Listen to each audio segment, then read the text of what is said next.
Pleased to say that Andrew joins me on the line this morning. Good morning to you, Andrew. Morning, Zoey. Good, we can just about hear you. I know you're a busy man this morning because you've been riding out and all sorts. Can we start with Sizing Europe, because there was a good push of support behind this horse overnight as far as the market for the King George is concerned. Any news as to whether that might be his next target, Andrew? No, it's still undecided. I know I see price-wise tipped him up yesterday, so maybe that was the reason. Yeah, probably. That might have something with it, but I think we're in for a pretty nasty winter, so the forecasters say, and I was just wondering if the ground was slightly better on this side of the Irish Sea. Perhaps Connections would prefer to run him in the King George. But what would you feel about the trip with him, Andrew, if that were to be the target? I don't see the trip being a problem. Fair enough, like last year in the North, he did get a bit tired, but the year before that, he actually stayed on better. So, like, on nice ground, I don't see the trip being any problem. The way, just to cast your mind back to that fine performance last time, the way he jumped and galloped his rivals into submission, that was such a fantastic performance on testing ground. You just feel like the world's his oyster now.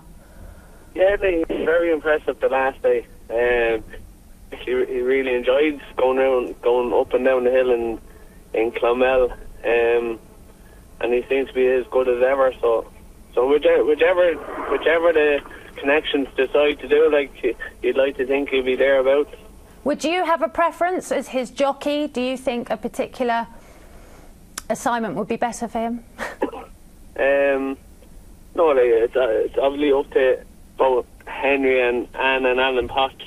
So I leave the decision up to them. Do you think he's as better as ever? Did he give you that feel last time at Clonmel when he was so impressive?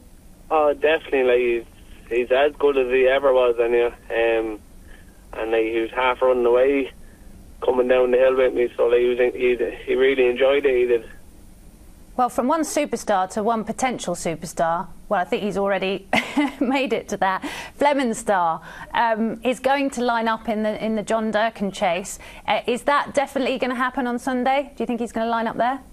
Yeah, I spoke to the Caseys this morning, and they said he was being declared. I think there's only four in it, but I think there's we're Stair the Champs and Ruby Light, and it's going to be a competitive race.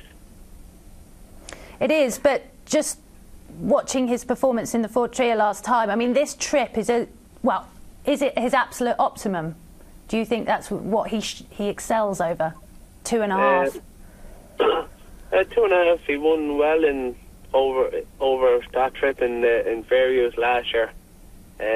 Obviously, it's different ground, but sure, it's a stepping stone to 3 Mile anyway. So we'll see how he gets on Sunday.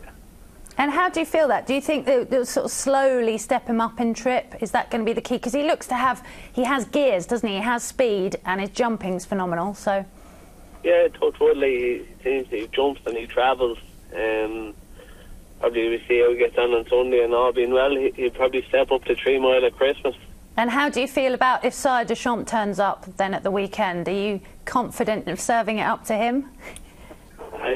He's a very good horse. Like, he's unbeaten. So like, it's going to be a competitive race. Like, and hopefully my lad might do the business. But like, we'll know an awful lot more Sunday. Could he potentially be as good as Sizing Europe, or even better?